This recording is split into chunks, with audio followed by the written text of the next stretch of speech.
I was going to have some very professional music playing as we waited for us to start, but I couldn't.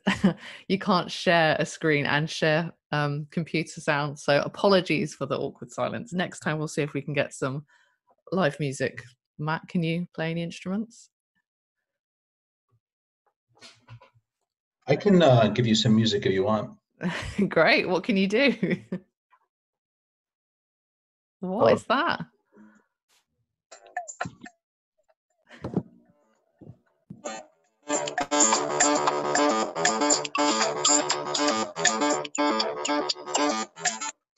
That's incredible. That is. Thank you, Amit. Very talented audience we have. Laura, this is out of control already. It's already out of control. Okay, right. I'm going to end the poll. We're going to definitely try and run the next workshop after work because that's what everyone wants. Okay, let's get going. So I'm just going to introduce. My name is Laura. I work at Mango Solutions. I am an events and marketing coordinator. So you've probably seen me around at a couple of the events. Just housekeeping. If you have any questions while a speaker is presenting, feel free to type your question in the chat box. Make sure you send it to everybody so we can see. And then at the end, when the speakers finish presenting, they will answer your questions. If you could keep yourself muted while other people are presenting, I'm sure some sort of random background noise is going to happen in a minute. It'll probably be my cat. Also, the meeting is being recorded. So if you don't want your face to be seen, just turn your camera off, but feel free to have your camera on if you'd like to. It's nice to see everybody's faces. And that's it. So let's get going. So who are Mango? We were formed in 2002. We're based in Chippenham, London, and a relatively new office in Bristol. Of course, all of us are pretty much at home at the moment. I am in a very sunny Bristol. It's quite a nice evening today. So I hope everyone's got a beer or two. Apologies that we can't post or send you beer. We'll sure to make up for it when we get back in person again. So what do Mango do? We empower organizations to make informed decisions using data science and advanced analytics. And we also arrange a series of data science events. So we do LondonR, Bristol Data Scientist, Manchester R, Basel R, and also the Earl Conference, which is on hold this year, unfortunately, but we'll be back next year. In terms of what we've been doing while COVID's been around, it's very much business as usual, kind of new usual with us. I've just been talking to the training team and people seem to be getting back out there and getting people training. So we're doing that all online now. So we've kind of adapted and making things work. If you would like to present at a future LondonR, please send us an email at events@mangosolutions.com. And then tonight we have a lovely agenda. First up, we've got Ken. Then we've got Jen. I should have put these probably not in rhyming order. And then last but not least, Amit, who was the gentleman that treated us to that interesting music at the start. Great. If you'd like to tweet, the hashtag is #LondonR. So I'm going to mute myself now and hand over to Ken, who will be our first presenter of the evening. So take it away, Ken. Thank you very much. I'm actually here more than once, it looks like. I think I tweeted out the address that you gave me, and there are about 5 people logged in with my name. So to all of me, thank you. I've always wanted to clone myself so I could get more work done. I'm Ken Benoit. I'm at the London School of Economics and Political Science, and I'm going to be talking about a package I've been working on for 5 or 6 years for text analysis in R. It's called quanteda. I'm going to explain why it's called that and a little bit about why you should stop using other text mining packages and embrace quanteda now. Now, some people are saying that this sounds a little bit like clickbait. Some people, being myself and my wife, they're right that I had some alternative titles that I could have used for the clickbait, like what these LondonR users have discovered about quanteda will surprise you. Stop making these R text analysis mistakes now. Or how about why many Python NLP users are making the switch to R? Or finally, text analysis R secrets that the tidyverse fans don't want you to know. Although we're going to be talking very positively about the tidyverse later. That's not what I'm going to talk about, but essentially you could interchange these if you wanted to. What is quanteda? So quanteda is a quantitative open source text analysis framework for R. And the title comes from the quantitative analysis of textual data. It was something that sort of stuck early on, and also no one had used this name. So all the usual places where you register names have this available. I started developing this around 2012. I had a large grant from the European Research Council for doing text analysis methodology, and I started developing a tool that eventually became the project itself. It is developed for consistency, for performance, and as you'll see, we put a lot of thought into the design. So it's R, but it's got a lot of stuff written in C++.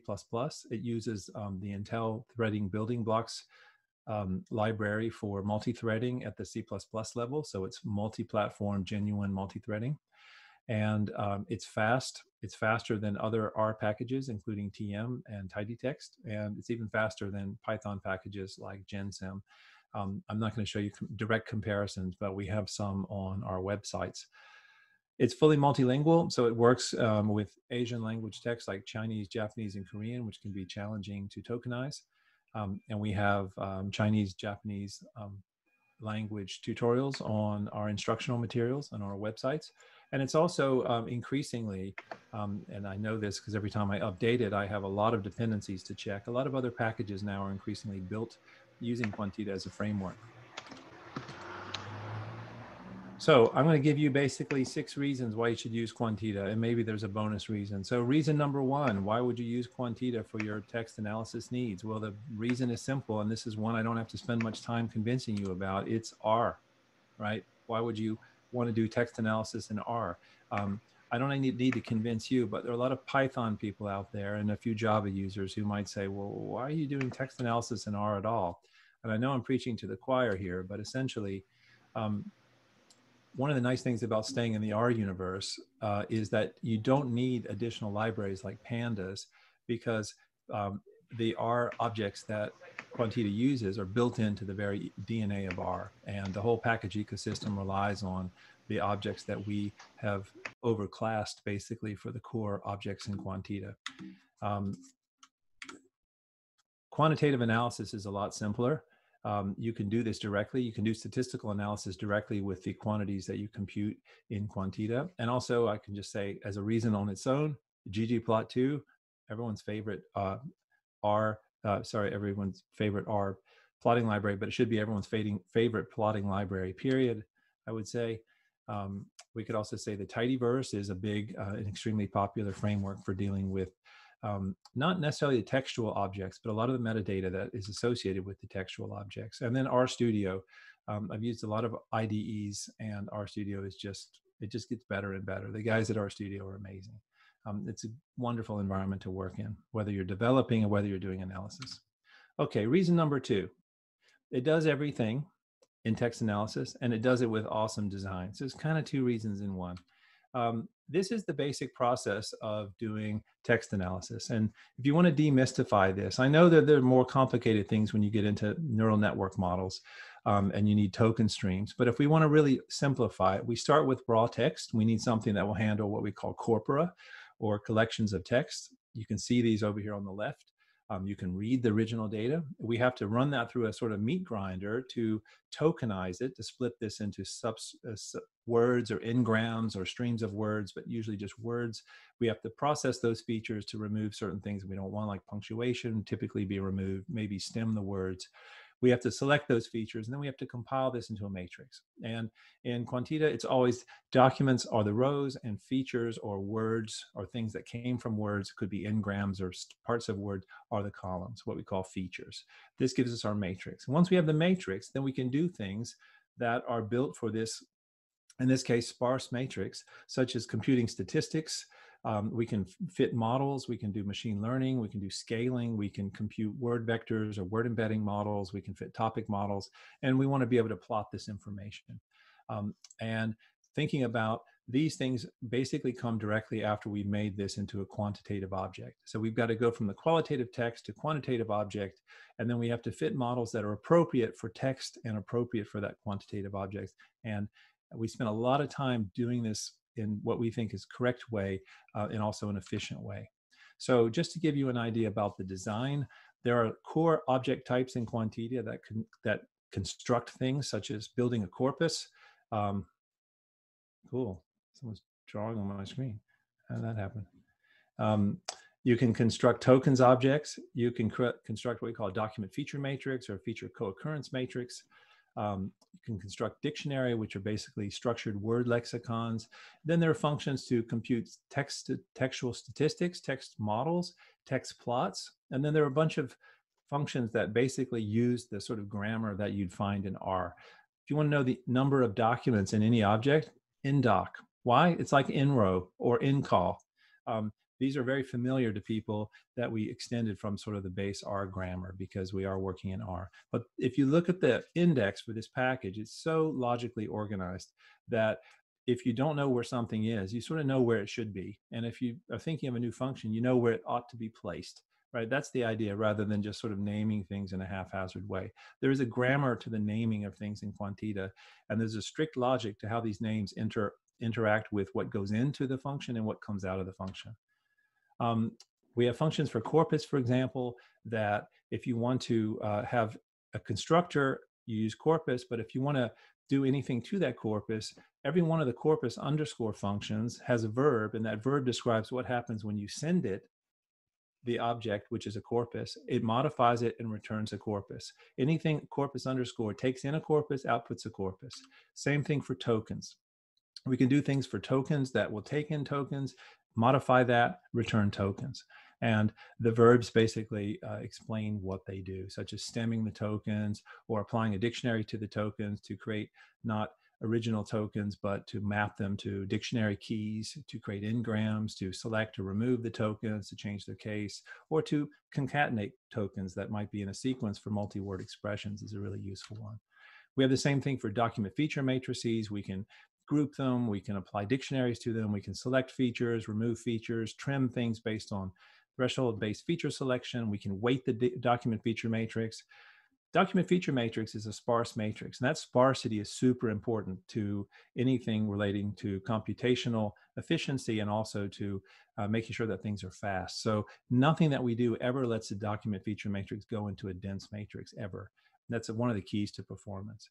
We also have textual statistics, so computing collocation statistics or distance or keyness, lexical diversity, readability, similarity, distance. We can do all these things from inputs that it produce, basically, most of the time data frames. The matrices of distance and similarity are a little bit different, but they can easily be returned as a data frame. We have textual models. This is now a separate package called quanteda text models. So we can fit correspondence analysis, latent semantic analysis, naive Bayes predictors, support vector machines, and very, very fast custom adapted linear support vector machines for sparse text matrices. It's very important because people were telling me it took 8 hours to fit an SVM, and we rewrote it so it takes 8 seconds. They're very fast. Penalized logistic regression was just added recently. Then we've got some models that I either worked with in my field or developed, such as the word scores model or the class affinity scaling model. We've got plots to do scaling models, of course, obligatory word cloud, a lexical dispersion plot, and something which is called keyness. And if I had longer, I'd show you examples of these plots, but I don't. I got to keep it moving. So reason number 3, it's fast. How fast is it? Well, it can do the Kessel run in 12 parsecs. Yeah, old joke. Okay. Why is it fast? Because we're obsessed. So especially Kohei, my main collaborator on this, he's obsessed. So all I have to do is tell Kohei that something's a little bit slower, someone else has done something faster, then a week passes and he's built it, he's doubled it in speed. It works pretty good method for improving the package. It's got a lot of C++ stuff for the core tokens functions, and a lot of the statistics are in C++. It's parallelized, as I mentioned. We use Stringy as a base package for handling all the vectorized character and regular expression stuff. And everything that's done on a document feature matrix is sparse. We never let it go dense ever. So we've written a lot of optimized functions that you can find in other packages, but ours are optimized for sparse objects. Secrets of high performance as well. Our tokens object looks like a list of tokens, but it's actually an integer map. It's been indexed to an integer map. This reduces memory usage by about 50 to 70%, speeds everything everything else up.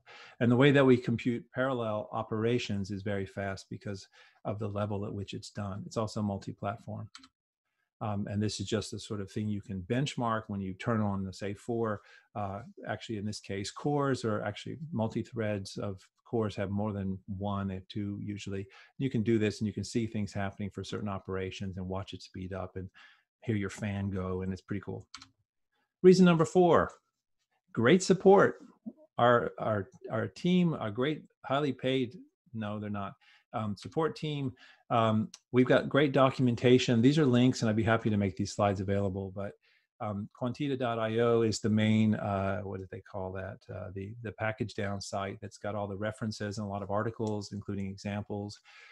We've got a growing set of examples that we're working on the blog. So there are some applications on the blog and some walkthroughs, and I'm hoping to add a lot more this summer. We've got a tutorial site that Kohei and Stefan Mueller, who's logged in as me, hey Stefan, maintain. We have a YouTube channel, and I think cringe-worthy, it's kind of cringe-worthy, but at the moment our only video is me announcing the Kohei and Aki announcing the 1.0 release, I think 2 years ago at one of these LondonR meetings. We're now at the 2.0 as of February, but we're going to be adding more of those. So coming soon, I'm working on a book called Quantitative Text Analysis using R. I hope to get a lot of work done on that in July and August. What else are you going to do? Learn R sites and more instructional videos. So if you want to see what the development looks like, just go to the Quanteda GitHub page. You can see the commit cycles. You can see all the work that we did getting it ready for 1.0. And then you can see a lot of work over last year. And there's a bit of a cycle there, seasonal, but we're doing work on this all the time and steadily since 2014. We've dealt with about 2,000 GitHub issues. We jump on these right away. I answer a lot of the Stack Overflow channel, the Quanteda channel myself. And we always encourage people to collaborate with us and contribute code. We're currently in version 2.01. We're going to be in 2.1 very soon, probably in a week or two. We're planning features like parallelizing tokenization. That's in the current development release. One-step sentiment analysis. There's a branch I was working on this morning before I had to turn to more important things that I get paid to do. We're working on more plots. We're working on integrating this with part of speech and entity annotation. I've got a Quanteda tidy package under development that gives access to all the stuff in dplyr and glimpse and things like that for core Quanteda objects. And the machine learning stuff that's now in Quanteda text models, I want to make work for all the model evaluation and cross-validation and all that sort of stuff, probably through the tidy models package, because I hear that's the next big thing, not worth doing it with Carrot. This is the core team. You can see the group here. This was taken a few years ago, actually. There's Kohei next to me and a couple other people, Hyan and Adam, Paul Nolte, and there's Aki over there on the far right. We actually started a community interest company in 2018 because when my grant money ran out, I thought, how do we keep the fires burning for this? So we founded a nonprofit company. It's a community interest company here in London. And this has it gets occasional income through offering training events. We're going to publish documentation. We're going to offer the videos, and the idea is to basically generate some revenue through training and dissemination. It's a vehicle for dissemination. Anyone wants to volunteer, work with us, let me know. Reason number 5: we're academics. Trust us.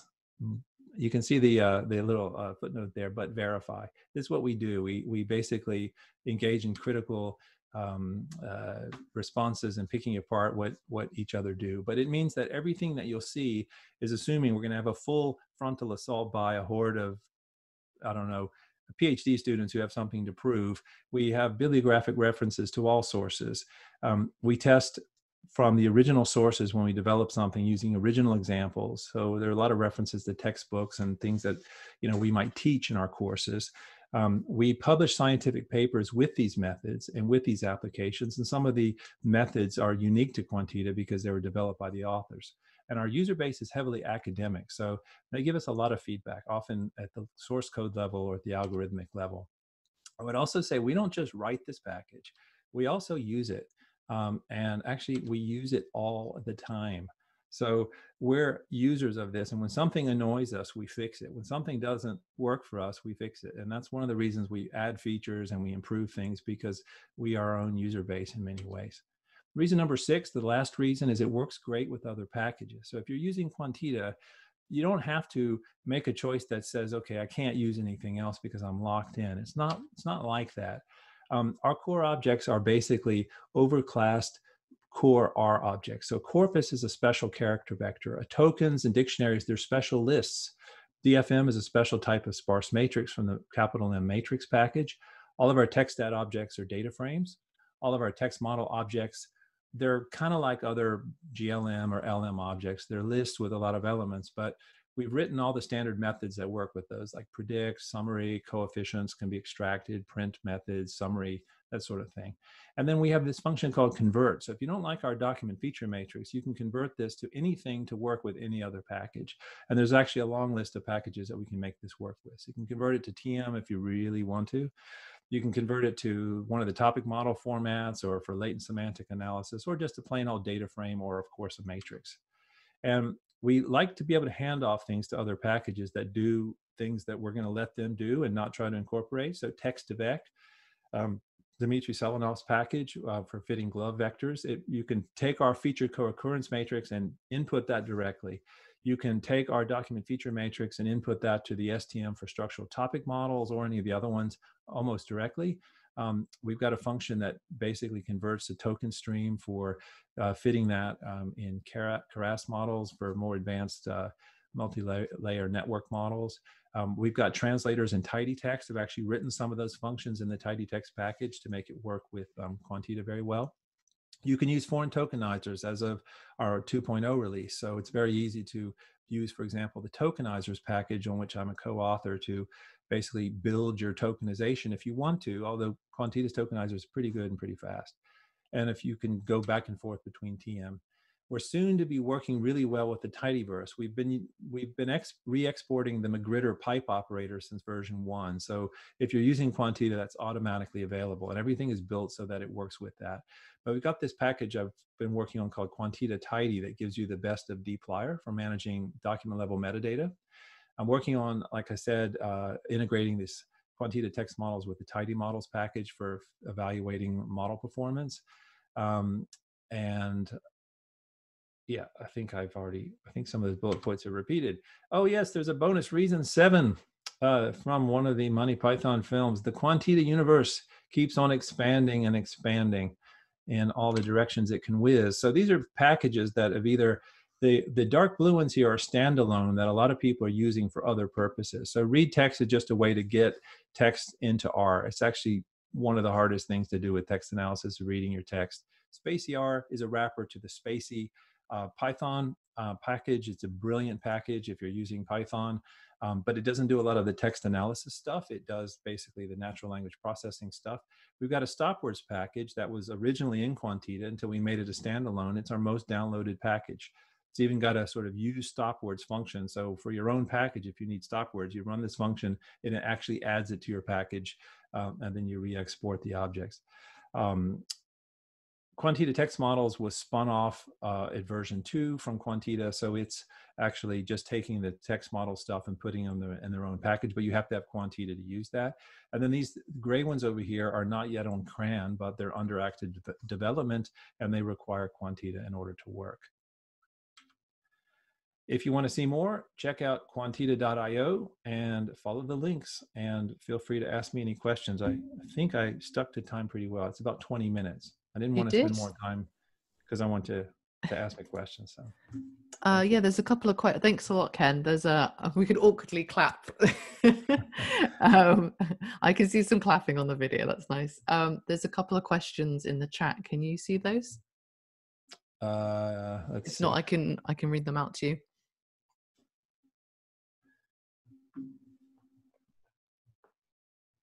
What is the future of R against Python? Is that one? Mm-hmm. Right. Well, I thought R was going to basically start to phase out when Julia came along, not because of Python, but what happened was something called R Studio and the whole tidyverse, and they just made R such a joy to use.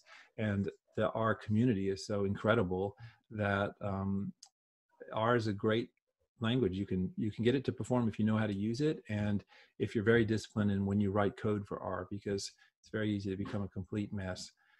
Python is just a more general purpose language. So I think they're both going to be around for a long time, and ideally use a bit of both. But if you want to do statistical analysis, I think I would stick with R. I do stick with R. So it's, you Google that, you'll read for a week. Are there functions to analyze fast text mistakes like Google searches? Do you mean like fast text as in the downloaded pre-trained word vector stuff? Or do you mean like fast space text mistakes? I'm not sure exactly what that means. Feel free to unmute yourself, Marco, if you'd like to ask aloud. Oh, there we go. To tokenize misspelled words. So this is a really interesting one. I answered a Stack Overflow question about a month or so ago, where someone wanted to do approximate matching to get misspellings. And there is the base R has an agrep function, which you can set a tolerance parameter. And I came up with a way to do that pretty well. We're working on integrating some stuff to do with word and edit distances into quanteda that would also implement approximate matching. It's just, there isn't any approximate regex matching in stringy at the moment, but it's there in base. So there would be an easy way to add some functions for that. And I would be very happy to, if I had a clear idea of what people would need those for, you could put that on a GitHub issue as a feature request, and we could put that on the list to work on. Okay, great. Thank you. If there's not any more questions, oh, we've just got one more question from Peter. Would it be suitable for classifying businesses based on free text descriptions of their activities? Absolutely. In fact, we have a little consulting project on the side. A former PhD student of mine and I are doing a bit of work for a company in the United States where they're doing exactly this. They're matching bids, government contract offers to businesses based on the description of their activities, and it gives a ranking, a similarity ranking. And we did this using essentially similarity metrics after a lot of feature filtering, and we're augmenting that with word vectors using embedding layers in a neural network model, and it works very well. Quanteda provides a really good framework for getting that done quickly and robustly. Okay, great. Thank you. Wow, we are very on time. This is the most time we've ever been for LondonR. It might be something to do with the lack of bar. Thanks a lot, Ken. You're very welcome. Oh, thanks. Okay, next up we have Jen. So Jen, if you'd like to unmute yourself and share your screen. Thank you very much.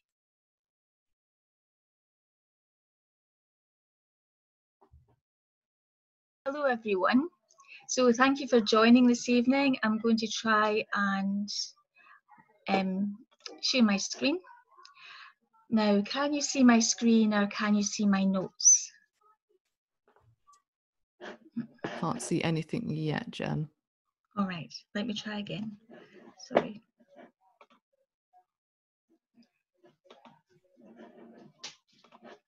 All right, so what can you see now? It says, oh, there we go. Great. We can see your, yeah, we can see your PowerPoint. Oh, lovely. That's great. Well, thank you very much. And thank you for that great session. I now have imposter syndrome and I don't know how I'm going to follow that. That was really interesting. So thank you. So my name is Jen Stirrup. I have written books in R, Tableau and Azure Machine Learning. I work for myself because I'm a terrible employee pretty much. I blog over at jenstirrup.com and I have got 20 plus years in industry. I was named today as one of the top 100 global data leaders, so I'm a bit overwhelmed. So I've set myself up for failure now, probably. So despite all of these things, at heart, this is really me. I love data and I love being able to communicate the messages in data.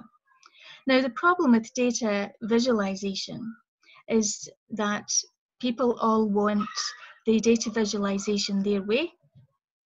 And Everybody brings themselves to it, their own preferences, how they'd like to see the data, their own business questions. So with that in mind, data visualization can be a quite hard problem to solve. So the problem is that people can, because you bring themselves to it, it doesn't feel scientific. And sometimes it's easy for people to think that business users can be quite stupid because they don't understand the numbers and they don't understand the stats and they need everything regurgitated for them. But the reality is the next important job is the analytics translator, preferably not green and not as muscly as our friend here, the Credible Hulk. So what is data visualization?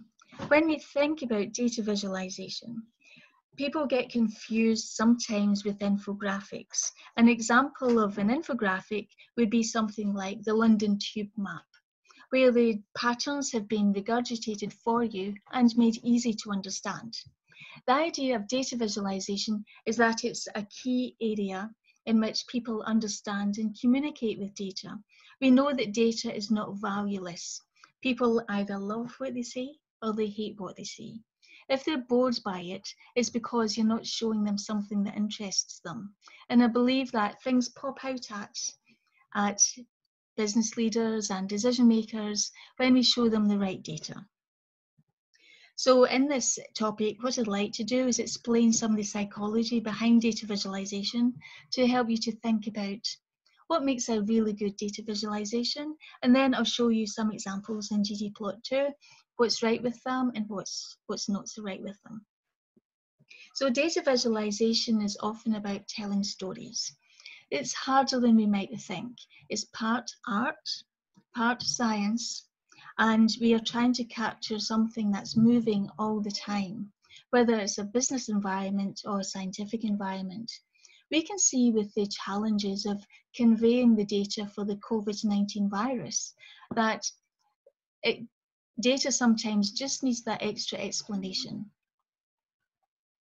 So a story here which I personally love is Euclides was the maths tutor for one of the pharaohs at the time, and the pharaoh asked him for the royal road to mathematics.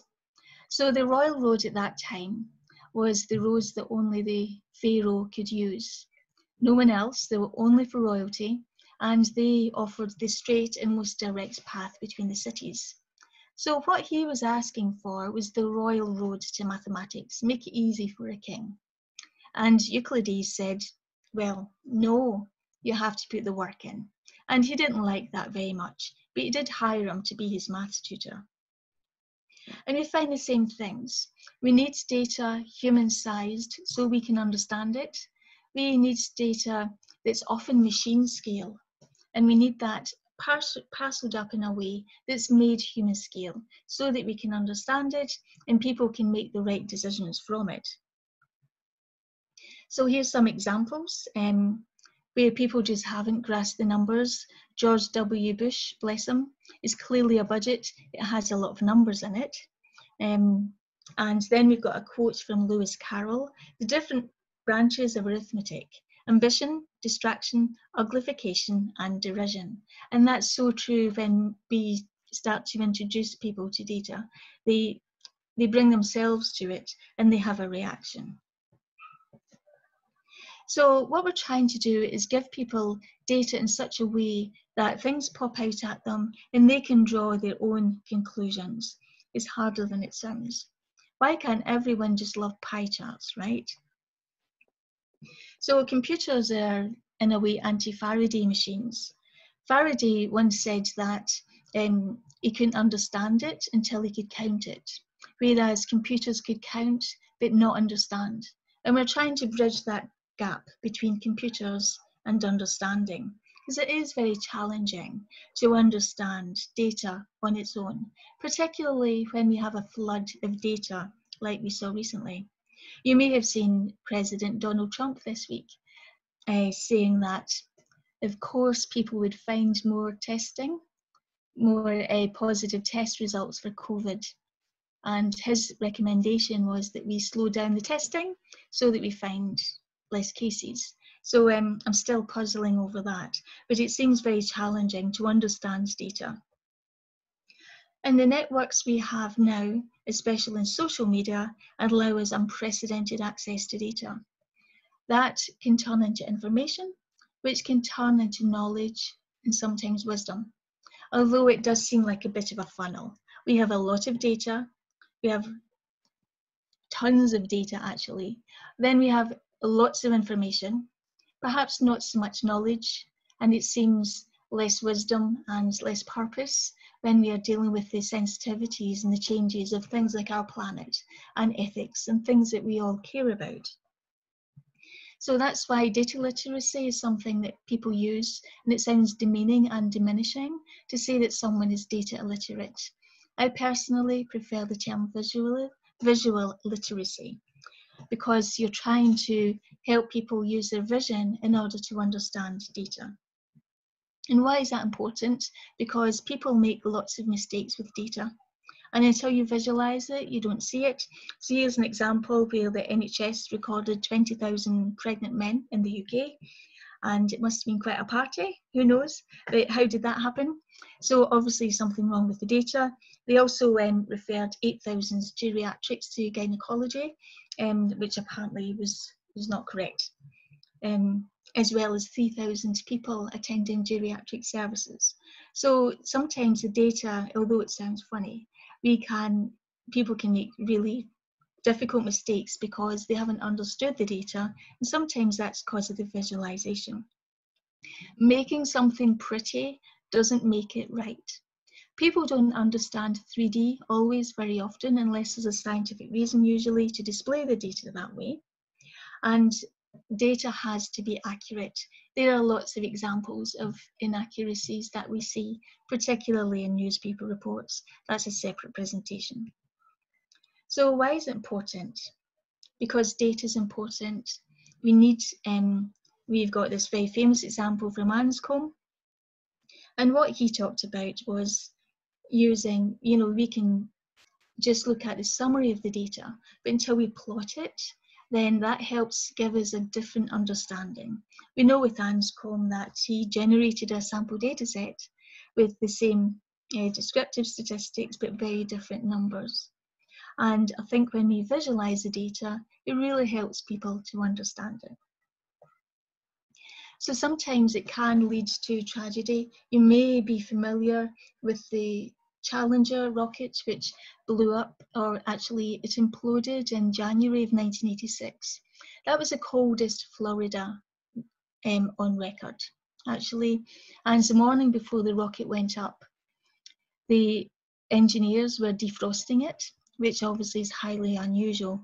The rocket had been stopped from ascending a number of times, and there was a lot of pressure on NASA to get the rocket up in the sky.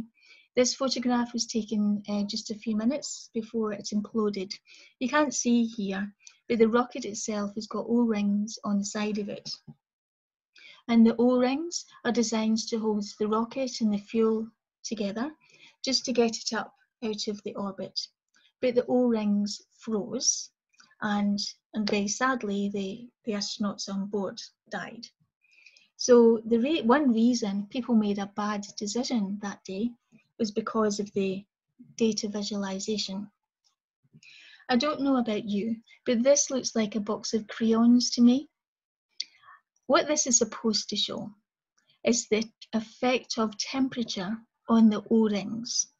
So the idea is that the colder the temperature, the more likely it is that the O-rings will freeze and snap.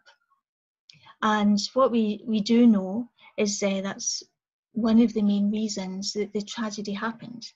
And I can envisage somebody in 1986 trying to explain this data to managers and probably putting it on a piece of acetate on an overhead projector and scrolling over it, and people not understanding it. I've looked at this chart for years and I still don't understand it. So how can we make it better? What this chart shows is the lower the temperature, the higher the likelihood that the O-rings will sustain damage. So on the x-axis, we see the temperature. On the y-axis, we see the number of damaged O-rings per launch. So this was visualized by a gentleman called Edward Tufte. He's a mathematician, statistician, and he is also he's an artist as well. He was on the BBC a while ago because people complained about his open-air statues in the US. So he's quite a character, and he's written a lot of books on this. So if you can catch him on YouTube or something, I recommend that you do. So the data here is much clearer. It's only a simple few lines, really. Now, this is quite an old chart, which we must be thinking by now, why not just give people the numbers then? If data visualization is so hard, give everyone tables. I understand that point of view, but the detail is actually important, but we don't get the tragedy behind these numbers as well. In case you're interested, this is the official Zimbabwean government statistics on the rate of hyperinflation during the years 1980 to 2008. So we can see here in the table that the date 1980 started off the inflation at 7%. What we don't see really is the acceleration of the hyperinflation from 7% in 1980 to a whopping 231,150,888% inflation in the year 2008. We don't get that sense from the table. We have to read it, and we have to use our eyes to help us to understand the data. When we visualize the data, this is just a dead simple line chart, nothing fancy. We start to see the pattern emerging. It's not a replacement for the table, but it is a partnership with the table. We can start to see the hyperinflation here. Now I put a logarithm on the y-axis because otherwise it just looks like a right angle. So that was really to try and help to make the data clearer. It's not an infographic. Sorry, it's not a data visualization. This is an infographic. This is the cost of 3 eggs at the height of the hyperinflation, which was 100 billion NOK. So this tells the human aspect, and that's what infographics are very good at. But the data visualization helps to tell a story too. In case you're interested, it was also the price for 2 apples. So it was a really tragic situation. So thank you for listening so far. I want to take you through some examples, quite practical examples on how we can make things a bit more clear for people. So what I have done is I've taken some of the visualizations from this, and I will send you the link. Okay, so I just want to give credit where credit's due. There's a full list of ggplot2 visualizations. This is a very popular site for people to learn ggplot2, which is one of the R packages. So I thought, why don't we look at these from the data visualization perspective? What does it say? So here's some tips and tricks to think about when you're visualizing data. When we visualize data, we are thinking about what other people think, not necessarily what we like to see. So here's a visualization. I hope you can see my screen still. And what we see here is that we have got red and green on the page. Now, if you are colorblind, it actually can be very difficult to distinguish between red and green. So if you're thinking to yourself, well, how can I make that better? Well, there's a great site called Corpus, and it's a color blindness simulator. And I can put these posts up in my blog if you like. I can certainly make them available to you. Now, the reason I recommend this is sometimes I use this site. When I do my own visualizations, I want to understand better how I can look through the lens of somebody who is colorblind. I care about accessibility, and that's why during the presentation we could pick up my PowerPoint. It was picking up my voice, basically, I believe, in the captions. So Coblis is one great site that will help people to understand what it looks like to people who are colourblind. So, for example, we see here, this is viewed through a normal lens.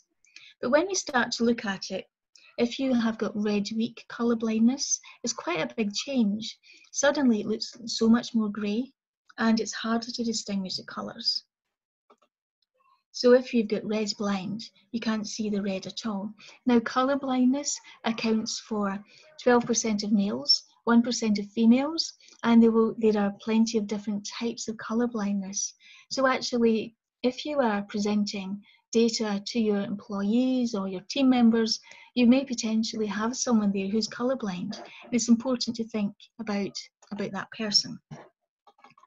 Okay, so that's just one example where using red and green together is not a good idea.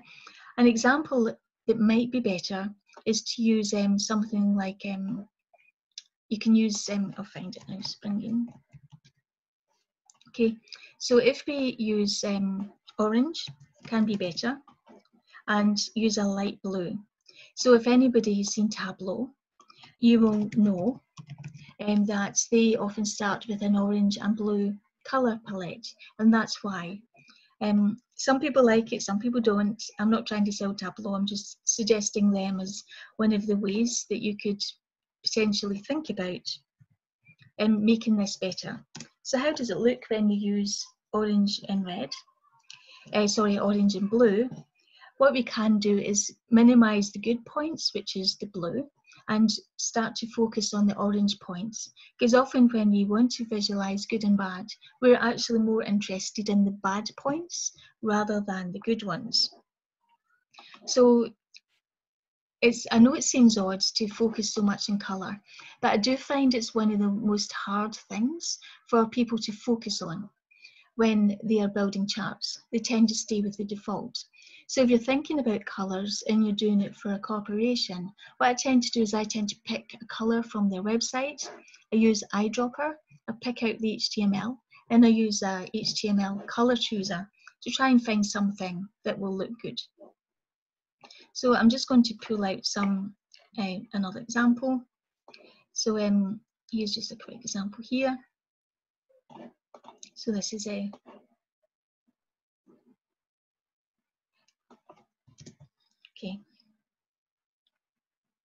So pie charts.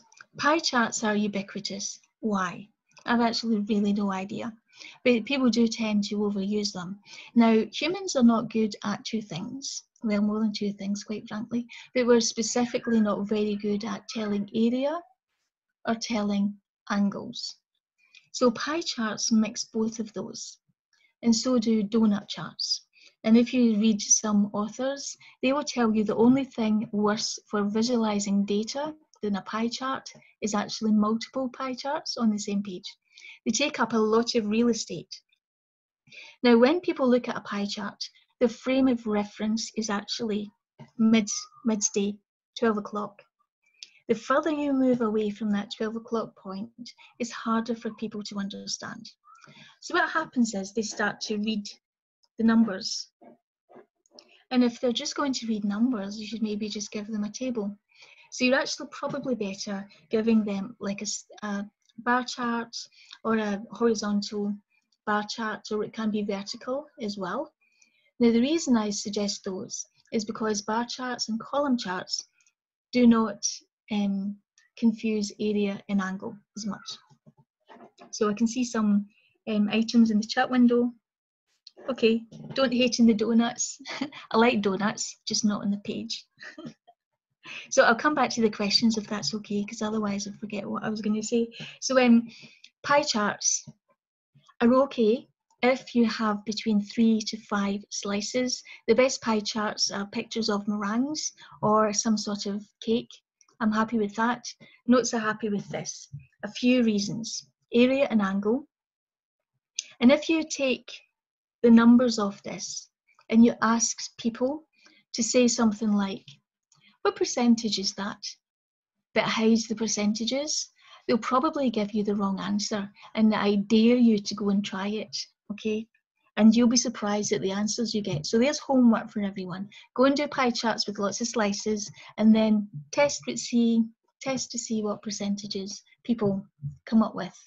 I did this, and with a value that was 42%, and people gave me answers between 16 and 55%. Now, interestingly, the only 2 people to get it right in a 200 people audience were both Royal Air Force pilots. One of them had just left the service, having had a distinguished career, and was moving into IT. The second gentleman had been a Royal Air Force pilot as well, and he had left some time ago and carved out a career in IT. So it was interesting to me that they were both Royal Air Force pilots. They didn't know each other, and they both got the percentages bang on. And one of them said that's because they are trained throughout their training to deal with this sort of information, and they have to do it at very high speed under very high pressured situations. So pie charts, you're better off using bar charts.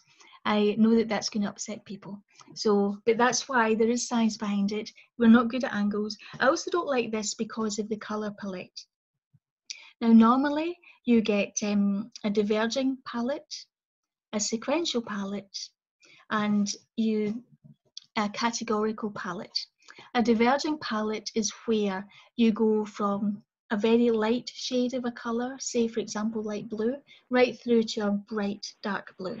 So that's sequential, and that carries very well with data that is sequential in nature. So say for example you're showing an age, something about an age. So you want to represent younger people with a lighter colour, and as they get older, you can use a darker colour. We have a heuristic in our heads which says that we tend to assume that brighter, more intense, or darker colours are higher in value. So that's important. So this pie chart has got a mix of sequential colours in the pink, and it's also a mix of categorical colours. Now, normally in this example, I would have different categories having different colours, so that they were easy to distinguish and have those colours not related to one another. So the last palette, and then I'm conscious of time and I can see lots of chats, so I will get off my soapbox in a minute about pie charts. What you'll find is you've got diverging palettes, and they tend to be used for things like profit and loss. So that's why green and red turn up so much, because the people like them for profit and loss dashboards. But actually what you're probably better doing is reducing the cognitive load when people are looking at a chart. If you don't need to show something, then don't. We can call this chart junk, and sometimes chart junk can really impact people's understanding of the data. It's things that are there that shouldn't be. So simple is better, don't make it fancy. So I can see that there are quite a few chat messages, so I better answer those. Okay, you're my tribe, you're my people. I'm glad you don't like pie charts, thank you. So don't hate in the donuts. Sorry, I like to eat donuts, obviously, but no, not in the page. And pies are cool, yes, if they are edible. Please make them edible pies. The only thing worse than a pie chart is a 3D pie chart. Yes, you're my tribe, thank you, I agree. A 3D pie chart that is exploding, okay? What we should do is have a Twitter competition, and we should try to come up with the worst data visualization possible, #R. I think that would be a really fun competition. I'll mention it to the Mango team if we can do something that would be really fun under lockdown. So, okay, so I'm just gonna have a look. The only thing was, yes, I agree, thank you. The worst pie chart I've seen. I have got a full presentation of the worst data visualizations ever. Oops, sorry, I'm gonna move that. Yes, I use this in one of my presentations. It makes me weep. It makes me weep. Don't do this, please. It has got everything wrong. It is 3D. The colours are wrong. You've got pink in there. You have to keep looking from the chart to the legends to the chart to the legend. I have no idea what it shows me.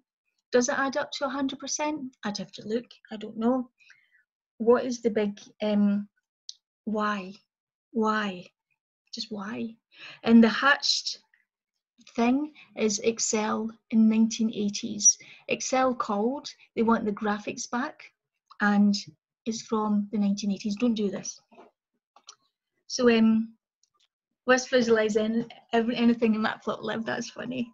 So, very good. Can you place the link here? Yes, Colour Brewer. Yes, I like Colour Brewer as well. I should have mentioned that one. So I like Colour Brewer. Thank you for doing that, Curtis. That is really handy. I like this one because this lady, her name's actually Brewer, Cynthia Brewer. So it's not just a fancy play on brewing colours, it's actually correct. So what she does is she helps you to find a diverging palette. So and here's examples here of where you've got from one end of the spectrum to another, and qualitative as well. So that's where we try, well, I called it categorical, same thing. We've got different colours for different categories.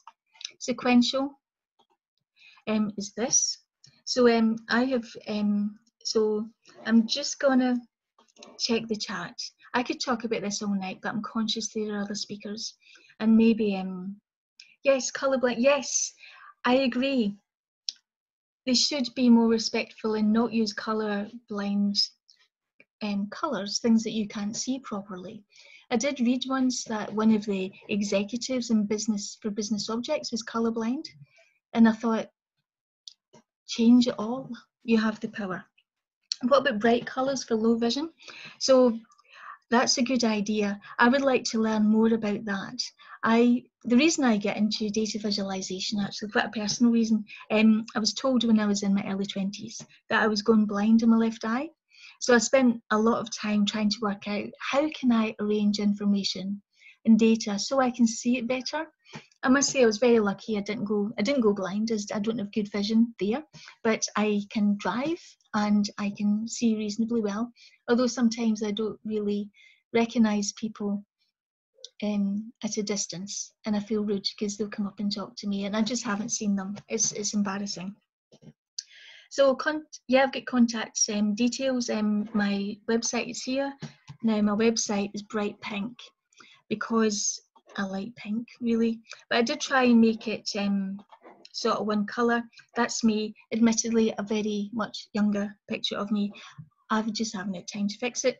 So I just want to say thank you to the Mango team for having me along, and I'll talk to them about that worst data visualization ever idea. It sounds fun to me. Thanks a lot, Jen. That was brilliant. That was really interesting. I'm not a data scientist, and even I know that pie charts are a contentious subject. If I want to make the team angry, I will bring them up. So great. That was fantastic. Thank you very much. Okay, last but by no means least is Amit. So Amit, if you would like to unmute yourself and share your screen. Jen, if you could stop sharing your screen, that would be wonderful. That's okay. Thank you very much. Great, thanks, Jen. I'm just going to share my screen here.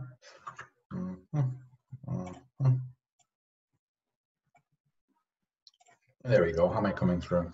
Great, yep, can see that. Alrighty. Thank you. Greetings, one and all. We are here to speak about the incredibly interesting subject of testing in our packages. Unit testing, integration testing, and a badass workflow. If you think that this is by far the most interesting thing that you have yet to see today, stay tuned. There's a special surprise at the end. I promise you will be entertained. So a little bit about how I came onto this path. I work for a company called ACDI VOCA, a fairly large charity. We work all around the world. We have projects that have various needs. The budget ranged from a few thousand to several million. In addition, we're working within nutrition, climate change, gender issues. So there's a huge diversity in the projects that we work in. Not only that, in terms of the tasks that we have to take care of, we have KPIs, which are key performance indicators. So we have to prove to our donors that we're not embezzling money, but also we want to actually learn and see if our implementations are working. In addition to that, we have several ETL scripts, so extraction, transformation, loading. So basically moving data from one place to the other in order to make it accessible to people that don't have technical skills. In addition to that, there's training, there's strategy stuff, there's quality control. Basically, just taking care of business is the name of this department. So I don't know if I'm a data engineer or a data scientist. I have no idea. What I do know is that we have several different types of needs, and it's my job to more or less try to corral everything into some semblance of a package. So how did that take us to the path of integration testing, right? Well, a little bit of history. Once upon a time, we had a package that we created called ACDI Voca Data Getter. I called it ACDI Voca Data Getter because we are awesome at naming things, and we weren't sure that it would be clear what the package did if we didn't do that. So yeah, needless to say, a huge package, 84 functions. You know, we were trying to do the right thing. You know, we were kind of new to this thing. We were trying to discover what was the best way to organize all of this. And we definitely knew we wanted to use a package to have repeatable functions so that when things failed, they would fail consistently. But the problem is when you work with a group of people that have very varying needs, what you'll see is that you'll have a bug that comes up here. When you go to fix it, that'll cause a bug somewhere else. And before you know it, you have bugs spreading throughout your entire code base. And this is clearly an untenable situation, right? And people will keep coming up with strange requirements. What was our solution? Well, testing, specifically unit testing and Travis CI. The CI in Travis stands for continuous integration. And I'm going to assume that people don't know anything about this. So I'm going to go a little bit basic. Apologies if I'm repetitive or too basic. The package that I like to use is called test that. And the general premise is that there's expectations, right? So if you can imagine, if I had a function called adder that basically just adds x and y, in this instance, if my x is equal to 100 and y is equal to 3, then I can expect equal that adder x equal 100 and y equal 3 should be 103, right? So this is my expectation, and this constitutes a unit test.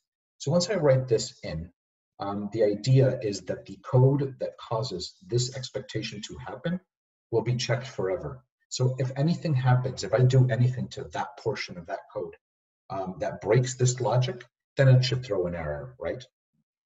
So that's more or less the top-down view of what unit testing is. So what does Travis CI do? Okay, so assume that we have GitHub, right? And we like to push our repositories to GitHub. That way we can collaborate. That way we have a version of the truth that doesn't rely on our computer.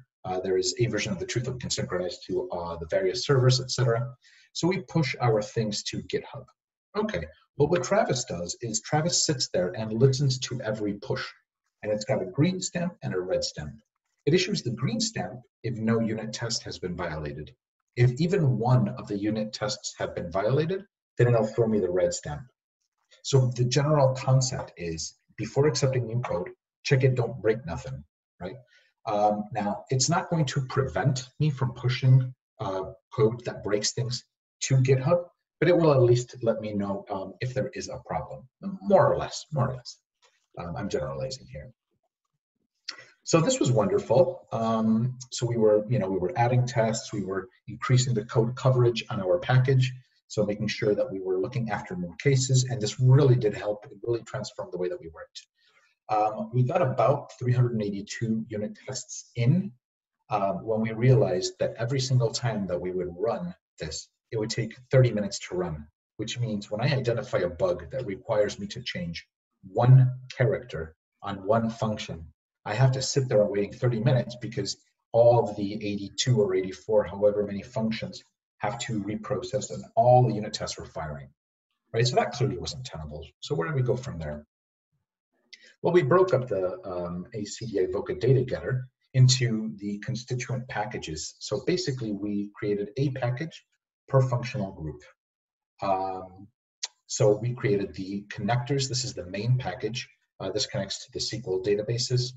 We have the AV data getter, which of course, data getter is part of our DNA, so we couldn't get rid of it. So this is more or less the portion that simplifies querying databases, especially. We have a big problem with truncation. So if anything is long and it's getting truncated, it automatically recast to 8,000 characters, et cetera, et cetera. We've got stuff on the command center, convenience functions, whatever. And basically this chart shows how one package depends on each other. So this was wonderful, right? It wasn't cool. It was actually super cool. And by super, I mean honest to God, super cool.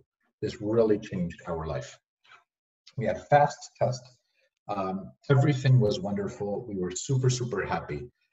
And then we realized that we started identifying certain edge cases that would come up, not every day, they would come up once a week, once a month, once a quarter, and that would break things, right? So what would happen? So assume that I would have a small bug in a connector with one specific database that was designed in French, and sometimes people would not use ID as a primary key. They would use the numero, so the N with a little degree symbol, and that would cause cascading failures in my convenience package and in dbBuddy, for example, right? And it would be very difficult to debug because there would be nothing wrong with this, but since there was an implicit dependency, then these packages would fail too. So we said, aha, we're smart, you see, and motivated because we believe in ourselves. So we said, if I test a downstream package, like for example, avdg leave, well then, if that passes, well then automatically I can assume that every package that this depends on passes as well. So we were super, super happy and that was working. But then we realized that if we're building unit tests that are testing all of these other packages as well, now we're back to the exact same problem with time that we had. So basically, we were exactly back where we started, and we had done a ton of work and we didn't have anything to show for it. And it was a massive pain in the ass. And that's when somebody introduced us to the concept of integration testing, right? And, I'm not an IT person, I'm not a computer scientist, so I do understand that there are more types of tests than unit tests and integration tests, but in my simple brain, then that's the kind of difference that exists. So please don't shatter my delicate ego. So the way that we did this was we said that we're going to test all the unit tests on every git push. What does that mean? Let's say that I'm working on my command center, right? This is a package that has all the functions on my command center that checks my entire stack. Okay, well, there's things that I need to check to make sure that these functions work exactly the way that they will. So I will execute those tests on Travis CI every single time that I push something to GitHub. However, once I am satisfied with a group of functionalities that I have introduced and I'm ready to merge that branch to master, then I'm going to run a pull request. And on pull request, now I'm going to run this, the overall tests, which the overall tests is what the integration test is. So that will test to make sure that nothing is breaking. So by implementing this kind of philosophy, we have the best of both worlds. We can work very, very quickly and make sure that we're not breaking anything particularly stupid. We're not breaking anything immediately incorrect, let's say. And then when we're done with the functionality and we think that we're happy, then we check, okay, now check, does this have an effect anywhere up or down in my stack? And the way that we've implemented this is we have these two files, more or less. We have two files. One is, for example, in this case, this is the admin test. So this admin test will operate every single time that I do a push, and this will fire only tests that are relevant to the admin package. And then we have this test overall runs. And what overall runs does, it checks the entire stack. And it checks the entire stack for all of the projects that we have, which means that we are constantly sure that every single thing that we're doing is going to be always passing, and we're never going to be introducing functionality that has unintended consequences, right? It was really, really, really, really hard to figure out how to do this. So credit to where it's due. John Blischek, I hope I'm not butchering your name, helped us in the RStudio community. He's the one that came up with this functionality. I'm not going to go into the code in detail, but I'm going to pause here for a little while. If you want to screenshot this, if you're interested, you want to screenshot this, it is amazing. Basically, what he has done is he is taking advantage of the system environment variables on Travis.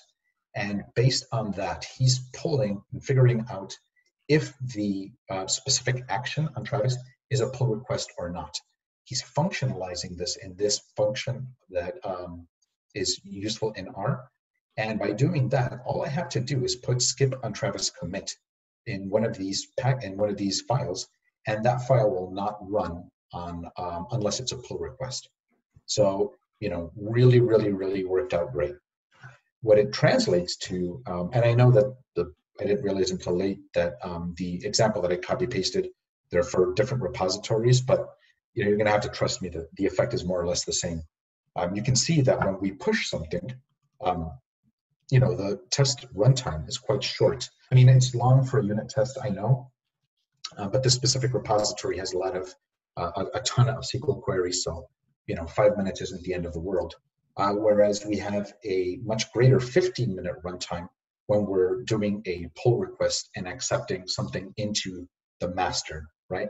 So by doing this, we really do cover ourselves. And to be clear, you know, the way that our workflow works is, you know, we push, push, push, push, push, we're happy. We do a pull request, we see what happens. And if there's a problem, we reevaluate. If not, we can merge to master, we're good to go. That's the end of that section in terms of the integration testing. Let's talk a little bit about unit testing, okay? And I'm going to define it as candy because unit testing is something that has a reputation of being quite painful. So by saying candy, I'm hoping to connect with the sugar centers of your brain. So yes, there is a reward. Please don't go away yet. I suspect that most of you will be familiar with the Roxygen 2 package. In case you're not, basically what Roxygen 2 does is it allows you to describe your functions in the actual code that of the functions itself, which means you don't have to manually generate documentation files. Okay, this is the actual definition from the Roxygen documentation. Tangibly, what this means is assume that we have two functions here, right? One is this very simple function we were looking at earlier. There's just a function, x and y. X gets added to y. So this needs a documentation file, which lives in the man folder. Presumably that's manual, but I've actually never bothered to look. But what this documentation file has is, you know, what is this function? How should it be used? What are these inputs? What should I expect to come out? So in the old days, you know, we had to write these out by hand. And that was really annoying because the bottom line, what Hadley Wickham realized was that I'm working on this, there's a bug or there's a bit of functionality, I've implemented this, I got it to work, okay, I'm gonna do it. And then yes, I know I should be working on the documentation, it's all the way over there, I have to change folder, I don't see it, I don't need the documentation to stitch in order for my function to work, so I don't care and it's stupid and who cares, basically. The Roxygen 2 approach puts the documentation exactly above the function. So I believe this is called meta syntax or meta code. Basically, by creating these at title, at description, one can provide the exact intention as to what this function is supposed to do. So the title, what does this function do? What do you want to see? This title is what you'll see in the help file documentation. So in this case, it adds some values. Then you can go more in detail, in description, and in details. In this case, it's a very simple function. You describe what the parameters do. So X is number 1, number 2, et cetera, et cetera. What do I return?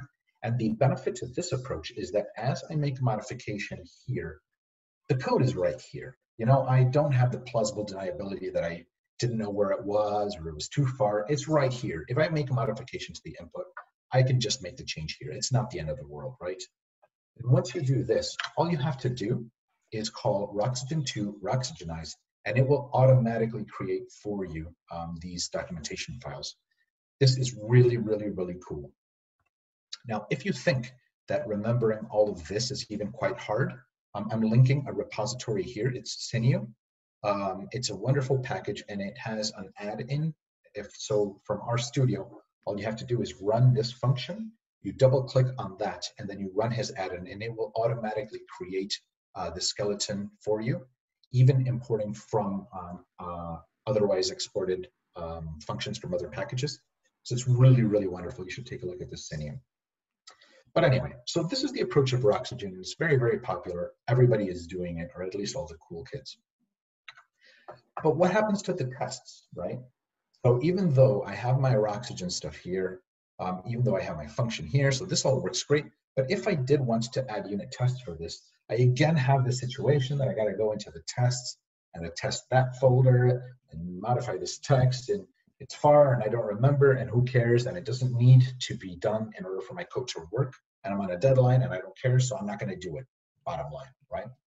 And that's the need that is being addressed by Roxy Test. It's a package that has done to unit testing what Roxygen has done to documentation. By basically creating this, there is a meta syntax called @tests, okay?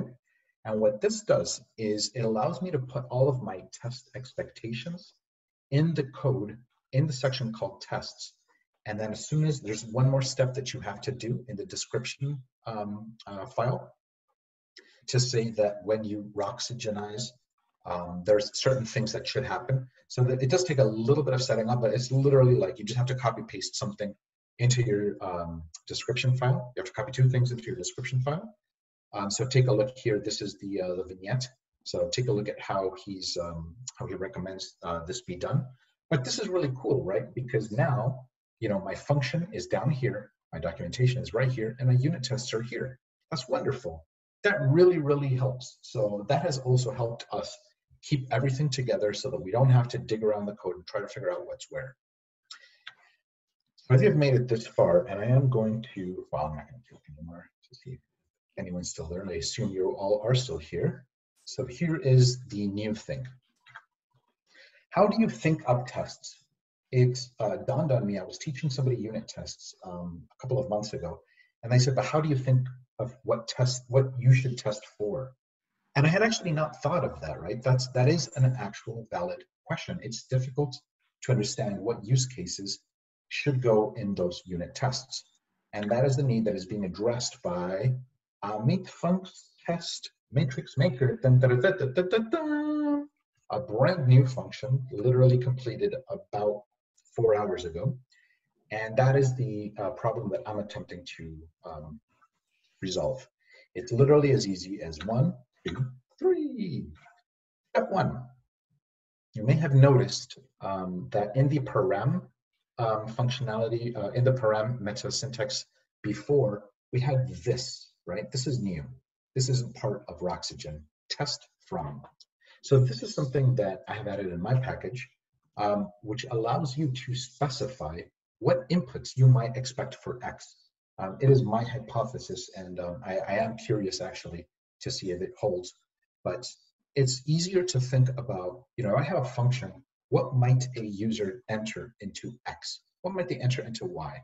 Because I know that, I mean, they might put in 1 or 100, or maybe they don't put anything, maybe it's an NA, or they might put in a character, or you know, put in a character without the quotes, or a date, or whatever, basically. So all I have to do is put that inside there. That's step 1. Step 2, go into your console and write meetfunc test matrix maker, and that will output this bit of code here. So there's some explanation, whatever, some descriptions, and then what it'll do is it'll more or less expand the grid the test conditions that you had specified in your documentation. So by doing this, you don't have to manually think up all of these edge cases, because I will go ahead and create all of them for you. Now, it's probably not going to be best practice or wise to do all of them, but from here, you can copy a sampling. You at least have the raw materials from which you can select. So I'm going to copy 3 from here, and I'm going to put those here in the tests. So now I have 3 expectations in my code. I do expect there to be an error if somebody feeds me an object that hasn't been defined. I do expect there to be equality between somebody trying to add 103, coming up with 103. And I do expect there to be equality if somebody feeds in an NA, because of the way that R works. You will actually get an NA. You have to specify that it's integer, either here or there. But the point is that the functions are created for you. What is not created for you? The expectation. I have no idea what you expect to happen, but nothing stops you from just taking the output that I spit out and just running it on the console, seeing what errors, seeing what it gives you. Then you can decide what makes sense, rescue that, and push it into here, wrapping it around the appropriate expectations. Now, this is kind of a naive example because this is a really, really simple function, but let's take it like one step more complicated. What if we have 3 inputs, and I want to test, let's say, 3 conditions on the first, 1, 2, 3, 4, 5, 6 on the second, and 1, 2, 3 on the third, right? So this is obviously wrong. And you can see that the sinew default that comes up doesn't affect this, right? Just make sure that the test from is at the end of the sentence, and Roxygen doesn't care, nobody cares, but my function cares, and that's the way that I've designed it. So once you put these 3 conditions at the end of this, what you get is you're gonna get all of the possible combinations, right? And I don't care how many inputs there are, I don't care how many conditions you specify. It's not my problem that you have to write 27 unit tests. If that's what you want to do, then power to you. It's not my package's job to care. In fact, the Honey Badger, it literally doesn't care. I just am trying to simplify and provide a short list for you to grab and move things over to your expectation, wrap around your expectations, and yeah, that's more or less about it. Really short presentation. So my conclusions are integration testing, use it. It's really easy. The hard part was done by that person in the RStudio community forum. So this is really going to change your workflow.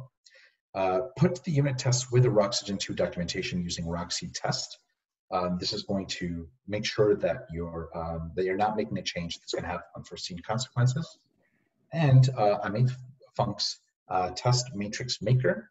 So basically just expand grids on a test set. Now, this is a extremely experimental package. I literally just finished it. So I am looking for issues.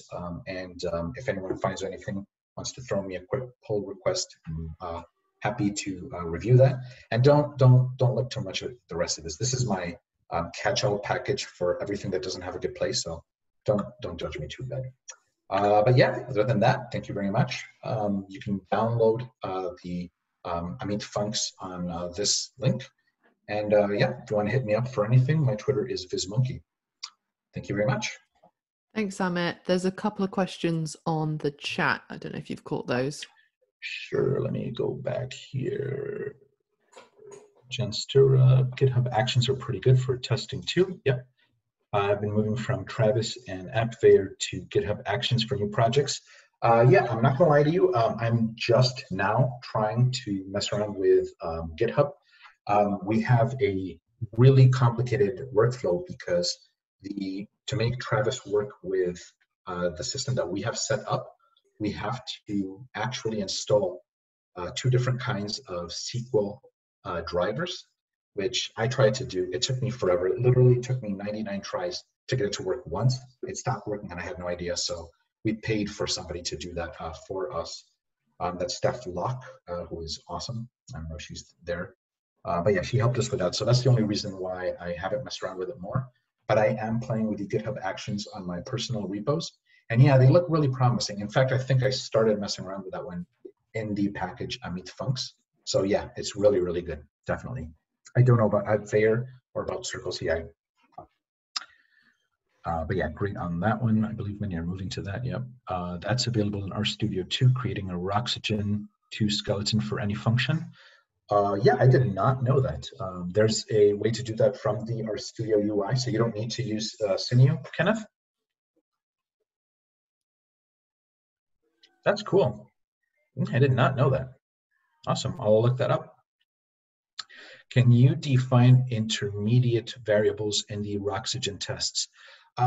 So the test itself, what I have done is I assume that there is an object that exists. So if it's an intermediate object, then chances are what you would have to do is, you know, copy paste the output from the function that I designed, and then above it, write the code that makes that object exist in the environment.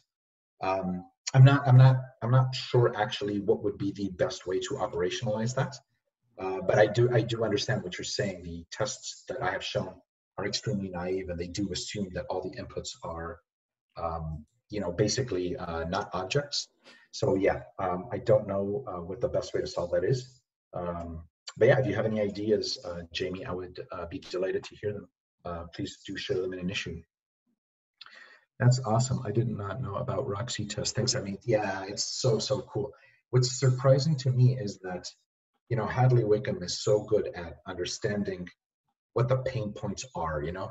He understands that we are humans and we don't do things that are difficult. It's not because we're lazy or stupid. It's just we're under time constraints. It's easy to postpone things for, you know, the perpetual tomorrow. And Roxy test, you know, just it's a surprising bit of functionality that I just discovered maybe, you know, 6 months ago or something like that. So yeah, really, really cool. Are you always running unit tests against both your code and database? Have you considered mocking the database and moving the data tests to the integration stage? What do you mean by DB, Tom? Can you unmute yourself, please? Yeah, just the database. So the, like my production databases that have, like the Felix databases that have their data? Yeah, exactly. So like the stored procedure kind of situation. So mocking would just be testing that your code is kind of running against fake data rather than yeah. an expected query. Yeah, so storing objects, yeah. We've gone back and forth with that, especially the main challenge that we've had is, you know, with a package that responds to the KPIs, it's really hard to test because how do I say I can expect that this many people have received these services in Tanzania when that value is constantly changing if it's a production environment, right? Yeah, it's a challenging kind of a thing that I've gone back and forth in terms of exactly creating a local file. In some cases, we do have a database that acts, it's part of our data warehouse. So there's an intermediary that stores cached results just for the purposes of comparing our unit tests against. But I more or less hate that because I do get caught when values change in a way that I didn't expect. So when I do catch up, it does cause problems.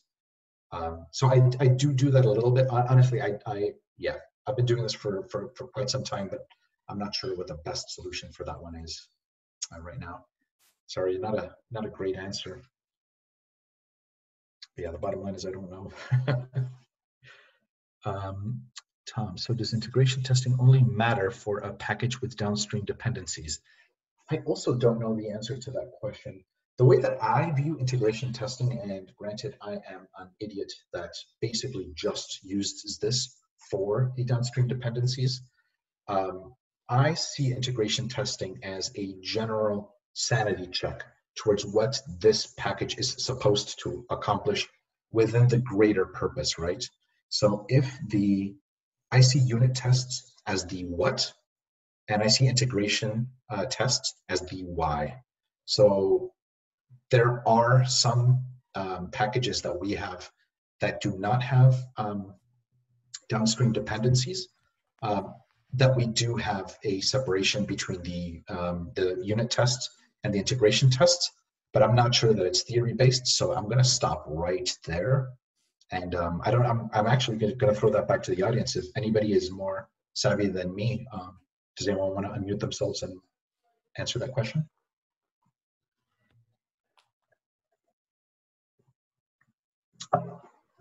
As I suspected, I am the smartest. I know everything. No one knows anything but me. Okay, can integration testing be automated? I mean, that is what Travis CI does, right? So when we do the push to GitHub, the unit tests are all automatically fired, and the integration testing is automatically fired on pull request because we had that bit of code. So to that degree, it is being automated, but I don't know if that's what you were asking, Hamad.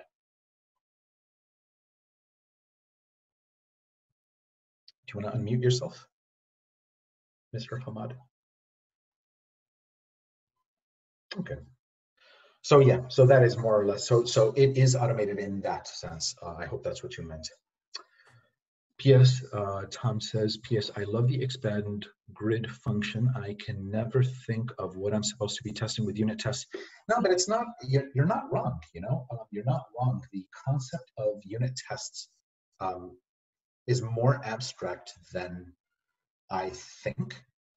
Like I especially, and you know, I operate by the boxing principle. So I'm boxing. If I get punched in the nose, I'm going to write a unit test to protect my nose. If I get punched in the ear, I will protect against that. You know, like basically every single bug that I get, I will write a unit test to protect myself against that so that I never get punched in that specific way ever again. But to be actually theoretical and to say, I will look out for every specific example. I'm going to share my screen real quick. How am I doing on time? I'm a little over. Should I stop soon, Laura? This is fine. You can share your screen if it's. I'm just going to share one thing here, real quick, because there was one in the example that I wrote here. This one, right? This one.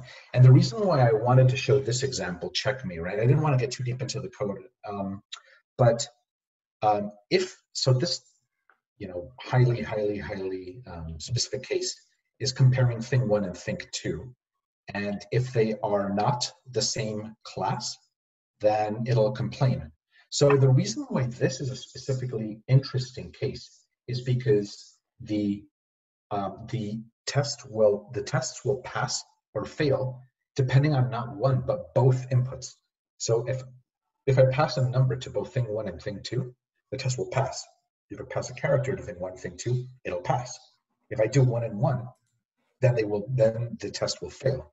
So expand that to, you know, the functions that we work with typically, you know, they'll have, you know, what, 10 inputs, and it is impossible to think of all of these specific edge cases that are generated. So that's more or less the motivation of what led me to say, I'm just going to run it for everything and see what happens.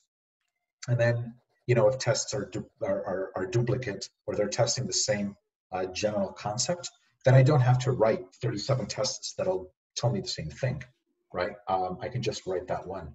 But yeah, exactly. That's it. That is the exact point.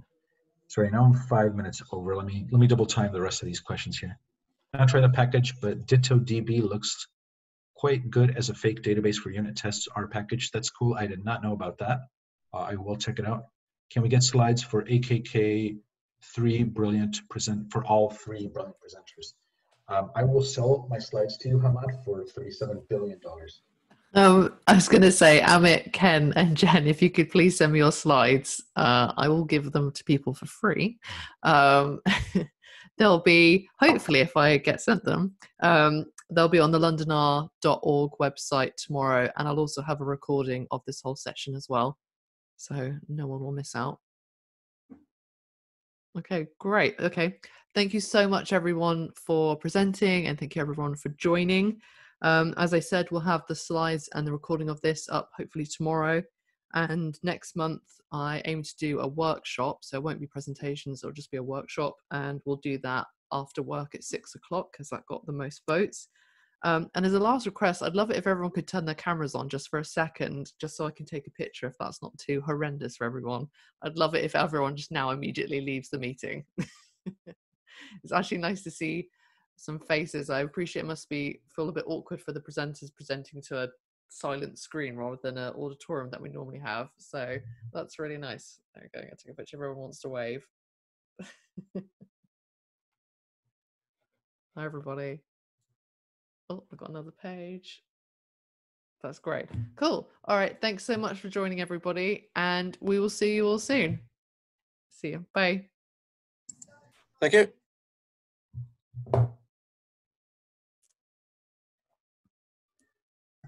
Thank you, everyone. Cheers. Thank you.